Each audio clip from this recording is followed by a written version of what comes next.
একজন বাবা বৃদ্ধাশ্রমে বসে ছেলে মেয়েদের অভিশাপ দিয়েছেন এবং বলেছেন তার সন্তানরা যেন তার মৃত্যুর পর লাশটাও না ছুঁইতে পারে।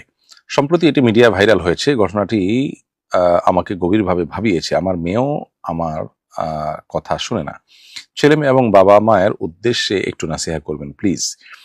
প্রিয় দর্শক, বিভিন্ন মিডিয়া মারফত এই ঘটনাটি আমাদেরও চোখে পড়েছে এবং বাবার সে কান্না ভেজা চেহারা, মলিন চেহারা, সেটি আমাদেরও চোখে পড়েছে।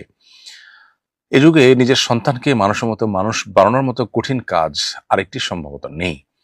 গোটা বিশ্বের চতুর্দিকে তাকালে আপনি দেখতে পাবেন আমাদের সন্তানদেরকে আধুনিক, ক্যারিয়ারিস্টিক, শিক্ষিত করবার নাম করে নানাভাবে তাদের মোরালিটি ধ্বংস করে দেওয়া হচ্ছে।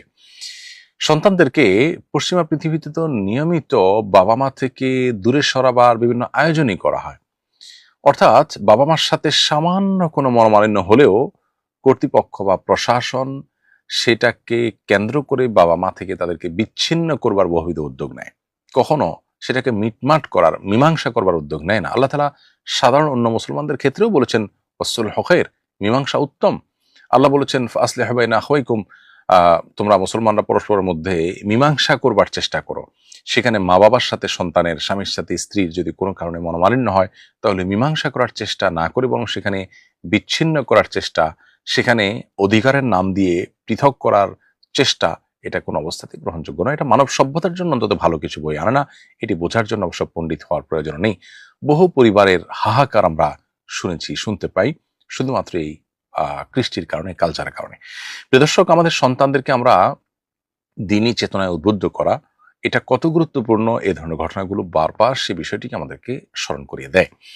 আমাদের সন্তানরা দুধে ভাতে থাকুক, তারা শিক্ষিত হোক, তাদের ভালো একটা কেরিয়ার গঠন করুক, তারা একটা ভালো জায়গায় যাক, এই বিষয়গুলো আমাদের প্রত্যাশা থাকাটা দোষণীয় নয়। কিন্তু এর চাইতে বেশি আমাদের প্রত্যাশিত বিষয় হওয়া উচিত তারা যেন আল্লাহ ভীরু হয়, তারা যেন আল্লাহর গোলাম হয়, আল্লাহর দাস হয়ে ওঠে। এই জিনিসটি ঠিক রেখে দুনিয়ার যত কিছু তারা অর্জন করতে পারবে সেটা ভালো। আর যদি এই জায়গাটাতে দুর্বলতা রেখে তারা সামনে অগ্রসর হয়, তাহলে এ ধরনের পরিণতি অবশ্যম্ভাবী। আমি বলছি না যে এই চাচা যান, এই বাবাজি তার কোনো ত্রুটি ছিল। অনেক সময় বাবা মার সঠিক চেষ্টা সত্ত্বেও সন্তান বেলাইনে চলে যায়। খোদ নবী রাসূলদের সন্তানরাও অনেক সময় বেলাইনে চলে গেছে। এজন্য ব্যক্তিকে এখানে দোষ দেওয়ার প্রশ্নই ওঠে না।